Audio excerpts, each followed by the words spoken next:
High বন্ধুরা, চ্যানেলে আপনাদের স্বাগত জানাই। আজ যে বিষয়টি নিয়ে আলোচনা করব সেটা হলো আলোর উপাদান কী। তো চলো শুরু করি আজকের ভিডিও। আলো এক প্রকার শক্তি যা তড়িৎ চুম্বকীয় তরঙ্গ আকারে এক স্থান থেকে অন্য স্থানে ছড়িয়ে পড়ে। আলো কণা ও তরঙ্গ উভয় ধর্মই প্রকাশ করে। আলোর কোয়ান্টাম তত্ত্ব অনুসারে আলোক শক্তি কোনো উৎস থেকে অবিচ্ছিন্ন তরঙ্গের আকারে না বেরিয়ে অসংখ্য ক্ষুদ্র ক্ষুদ্র শক্তিগুচ্ছ বা প্যাকেজ আকারে বের হয়। এই শক্তিগুচ্ছের সর্বনিম্ন মানের কণিকাকে ফোটন বা কোয়ান্টাম বলে। অর্থাৎ ফোটনই হয় আলোর উপাদান যা কণা ধর্মের প্রকাশ করে। সূর্য হতে আলো তড়িৎ চৌম্বকীয় তরঙ্গ আকারে পৃথিবী পৃষ্ঠে আপতিত হয়। আমরা যে আলোতে দেখি তা তড়িৎ চুম্বকীয় বর্ণালীর একটি ক্ষুদ্র অংশ।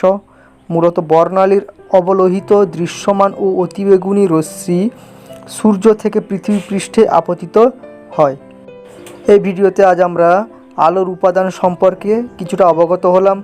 আজ এই পর্যন্ত। আপনাদের সামনে আবার একটি বিষয় নিয়ে উপস্থিত হব। নমস্কার।